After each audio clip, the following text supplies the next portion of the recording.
Selamat pagi untuk kita semua. Berjumpa lagi dengan saya Regolina. Kiranya kasih karunia Allah tetap menyertai kita semua. Di sini, sebelum kita memulai firman Tuhan, marilah kita bersatu di dalam doa. Kita berdoa.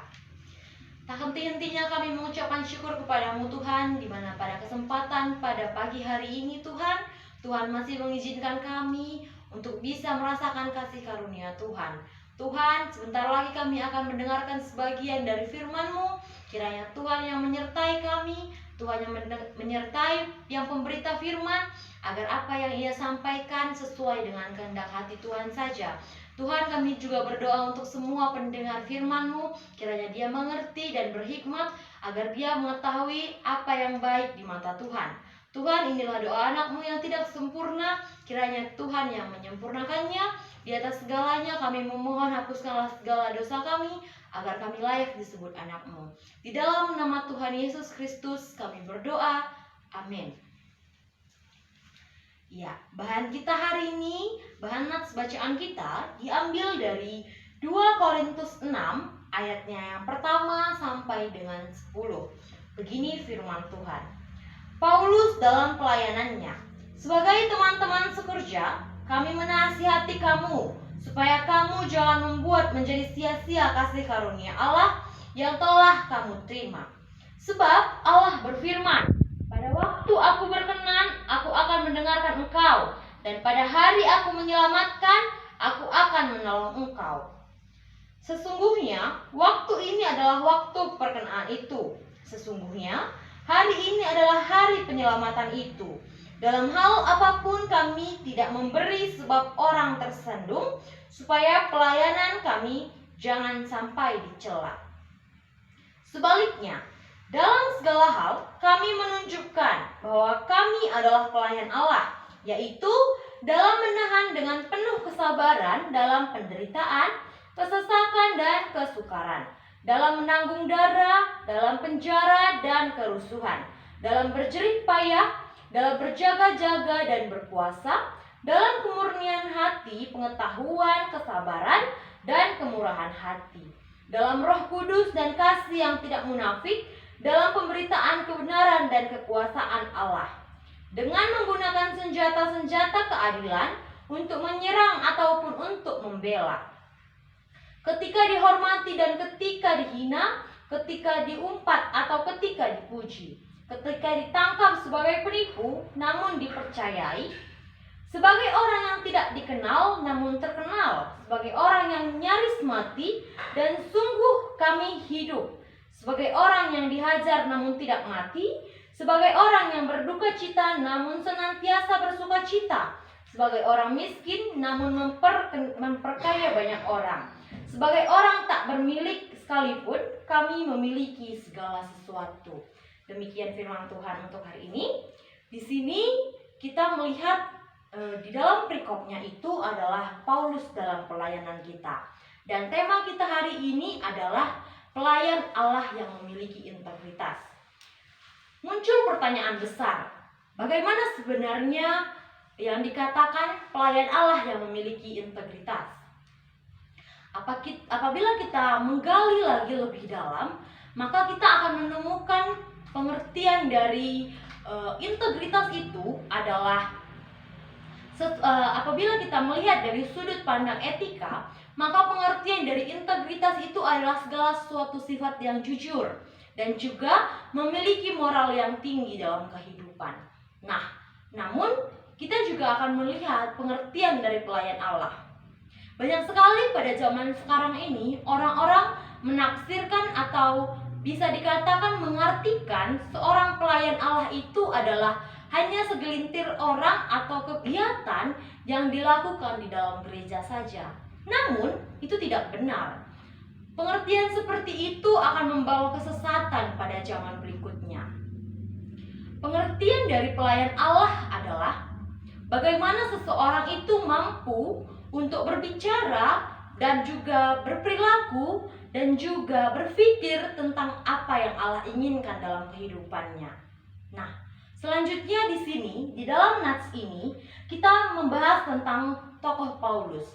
Paulus ini adalah sebelum dia ditangkap oleh Tuhan Yesus, dia bernama Saulus. Saulus ini adalah orang yang pada mulanya sangat membenci agama Kristen. Dia menangkap dan juga terkadang membunuh dengan sadis orang-orang Kristen. Namun, setelah dia ditangkap Tuhan Yesus pada saat dalam perjalanan ingin membunuh orang-orang Kristen, dia bertemu dan diubahkan oleh Tuhan. Selanjutnya namanya diubah menjadi Paulus. Selanjutnya, setelah dia diubahkan oleh Tuhan, dia menjadi salah satu rasul yang membawa kabar gembira, terkhusus di dalam pengajaran Tuhan Yesus Kristus. Di sini di dalam nats ini kita bisa melihat bagaimana seorang Paulus itu memiliki integritas yang tinggi. Terlihat di dalam ayatnya yang keempat. Di sini dikatakan, sebaiknya dalam segala hal kamu menunjukkan. Nah, dapat kita garis bawahi bahwa dalam segala hal itu berarti di dalam kehidupan Paulus, di dalam sukanya maupun dukanya, Paulus tetap saja menunjukkan bahwa dia itu adalah seorang pelayan. Di dalam cara dia berpikir, di dalam cara dia bercerita, atau di dalam cara dia melakukan sesuatu. Terkadang orang-orang yang mengatakan dirinya pelayan itu hanya mampu berbicara, namun tidak mampu untuk melakukan. Hanya mampu berbicara, namun pemikirannya tidak seperti itu, begitu. Di sini dikatakan Paulus agar jangan sia-sia kasih karunia Allah yang telah kamu terima. Berarti di sini di dalam segala duka cita ataupun sukacita, kita percaya bahwa Allah tetap menyertai kita dan Allah tetap menolong kita dalam segala hal. Selanjutnya di sini dikatakan bahwa Paulus itu memiliki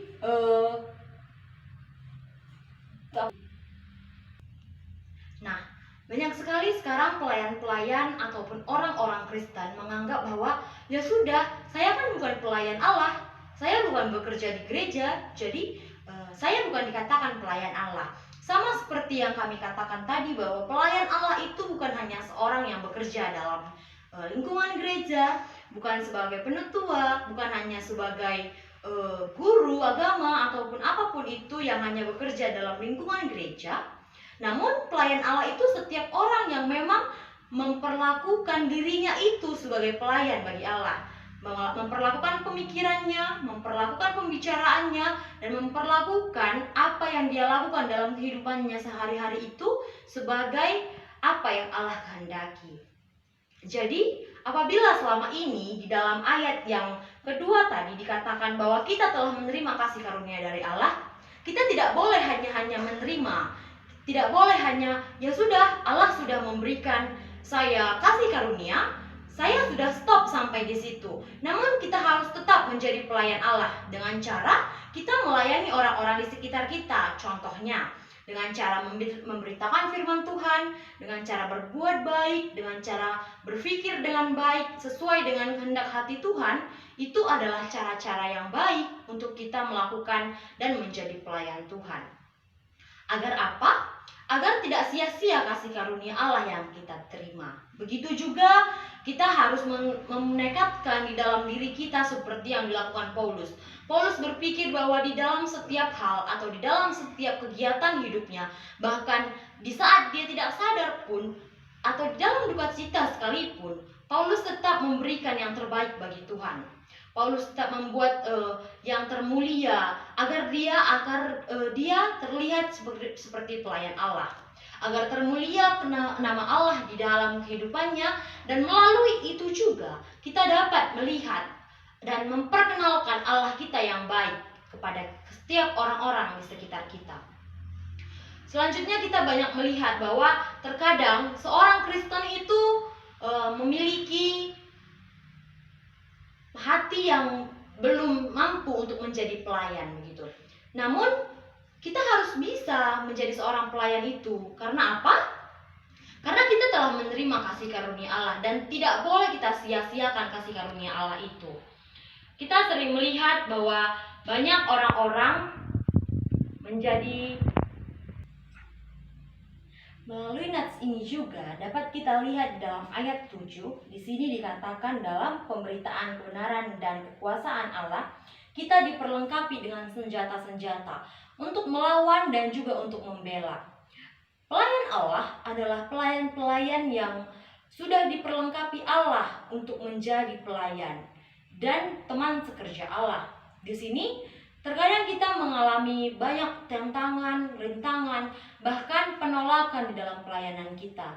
Namun itu semua tidak harus membuat semangat kita menjadi kendur. Kita harus bersemangat karena apa? Kita sudah memegang bahwa kasih karunia Allah telah menyertai kita, bahwa di dalam setiap keadaan dijelaskan tadi di ayat yang kedua bahwa Allah tetap menolong kita dalam keadaan apapun, selagi apa yang kita lakukan itu berkenan di hadapan Allah. Melalui apa yang kita lakukan, kita akan menjadi saksi Tuhan. Kita akan menjadi pelayan yang luar biasa, membawa orang-orang yang tidak percaya dan tidak mengenal Allah datang kepada Allah. Dan juga kita membawa nama Tuhan, mengharumkan nama Tuhan di dalam kehidupannya, di dalam kehidupan kita. Kita diperlengkapi dan dituntut untuk menjadi seorang yang sabar, harus menjadi orang yang bersuka cita walaupun kita di dalam duka cita. Kita harus dituntut menjadi orang yang memiliki kasih karunia selagi apapun itu kita sedang dilecehkan atau bagaimanapun keadaannya. Kita harus memiliki tekad hidup bahwa kita harus menggambarkan kasih karunia Allah dan menjadi gambaran kasih Allah dalam kehidupan kita melalui pelayanan kita. Seorang pelayan itu tidak harus orang-orang yang bekerja dalam gereja, tidak harus menjadi orang-orang yang memiliki jabatan dalam gereja, namun dan juga tidak harus menjadi orang yang berlatar belakang sekolah teologi atau guru, tidak harus seperti itu. Namun setiap pribadi kita dapat kita jadikan sebagai pelayan Allah melalui apa yang kita bicarakan, melalui apa yang kita pikirkan, dan melalui apa yang kita lakukan dalam kehidupan kita sehari-hari.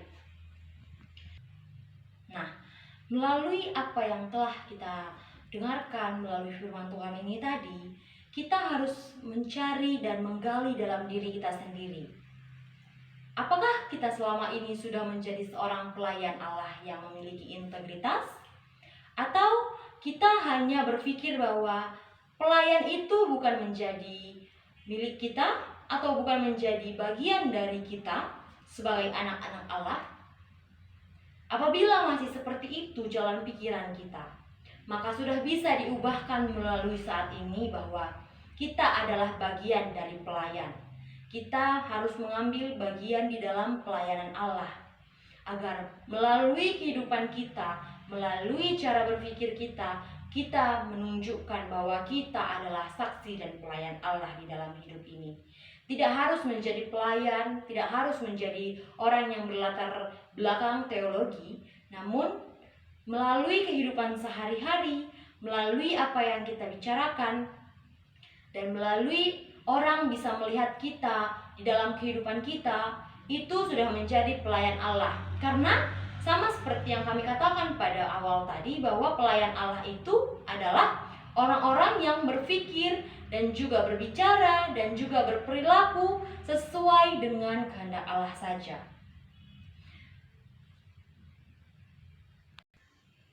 Ya, untuk demikianlah firman Tuhan kita untuk hari ini. Untuk mengakhiri firman Tuhan kita, mari kita satukan hati, kita meminta kekuatan kepada Tuhan agar kita dimampukan. Kita berdoa. Tak henti-hentinya kami mengucapkan syukur kepadamu Tuhan, di mana pada kesempatan saat ini Tuhan, kami telah selesai mendengarkan dari sebagian firman-Mu. Kiranya Tuhan, firman-Mu yang anak-Mu sampaikan ini berkenan di dalam hadapan-Mu. Dan Tuhan, kiranya apa yang anak-Mu sampaikan ini dimengerti oleh anak-anak-Mu. Tuhan, mampukan kami menjadi seorang pelayan Allah yang memiliki integritas, yang menunjukkan dan membuat nama Allah harum. Tuhan, mampukan kami dalam kehidupan kami agar kami bisa menjadi orang-orang pelayan yang memberikan kemuliaan bagi nama-Mu Tuhan. Berikan kami kesempatan untuk menjadi pelayan, ajari kami Tuhan, agar apa yang kami lakukan di dalam kehidupan kami sehari-hari, Tuhan yang tuntun, Tuhan yang berikan kami kekuatan, agar kami mampu melakukan apa yang sesuai dengan kehendak hati Tuhan saja. Ampuni kami Tuhan atas segala dosa kami, agar kami mampu mengetahui apa yang Tuhan inginkan dalam kehidupan kami. Berikan kami kekuatan Tuhan untuk menjalani hari-hari kami sesuai dengan kehendak hati Tuhan. Inilah doa anak-Mu yang tidak sempurna, kiranya Tuhan yang menyempurnakannya. Di dalam nama Tuhan Yesus kami berdoa. Amin. Ini dan 16. Ya, salam sejahtera untuk kita semua. Di sini kita telah selesai mendengarkan firman Tuhan. Kiranya firman Tuhan saat ini bisa menjadi pedoman hidup kita, agar kita mampu melakukan dan menjadi pelayan Allah yang memiliki integritas. Salam sehat, tetap jaga kesehatan. Tuhan Yesus memberkati.